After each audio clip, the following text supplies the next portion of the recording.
Hi guys, I've been asked so many times about modular assets, so I decided to make a video where I'm gonna explain some basic things how it works, based on my experience and works.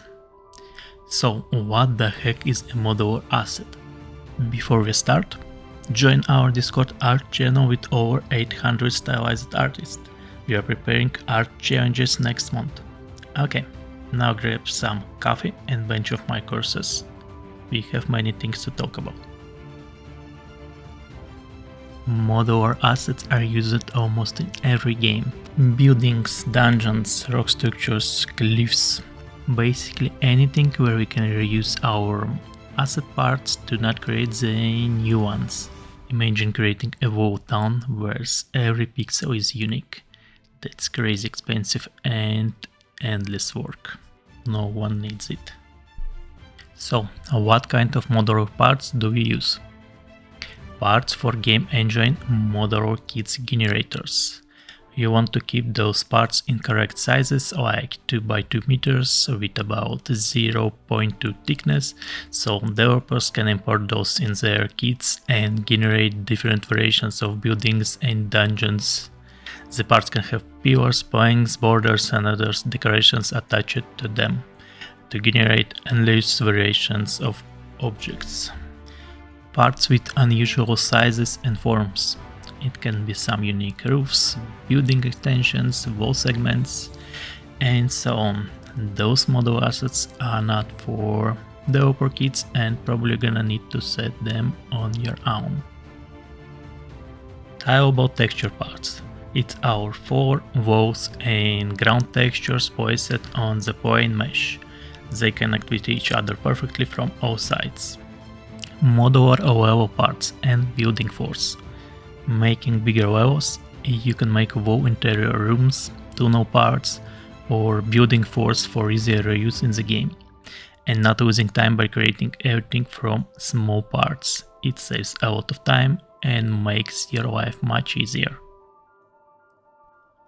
Let's talk about textures.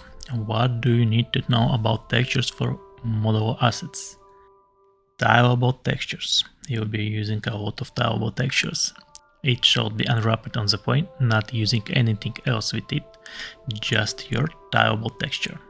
That way you can easily change skins and overall it's much easier to work with it for you and also for game developers. Set textures by the material type. It can be all the wooden details of your building, like planks, pillars, arches, borders, and so on.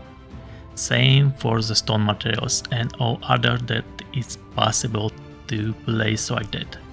The reason you want to place them together is also the easy color change and adjustments. Windows, doors, and emissive objects.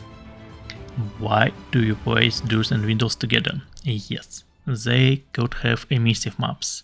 We want to have all emissive models on the same texture. That way we will not have dozens of separate emissive textures and of course it's easy to adjust.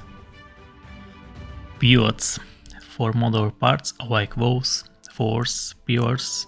In most cases you want to have your pivot in the middle or part of it. Sometimes it's okay to place it on over right or left corner, but it really depends on the developer needs. For everything else, just set your pivots somewhere in the middle or middle lower part and it will be fine. Assets reuse.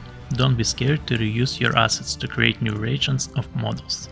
For example, you don't need to have dozens unique planks on the buildings. Make just a couple of them and reuse everywhere. No one notices the difference. Also, you can create new variations of models by reusing the ones you have. For example, from planks, you can also build stairs, balcony, door arches, and many different stuff. And that's kinda it. Hope I covered most of the basic things and it was helpful for you. So thanks for watching and see you in the next videos. Peace.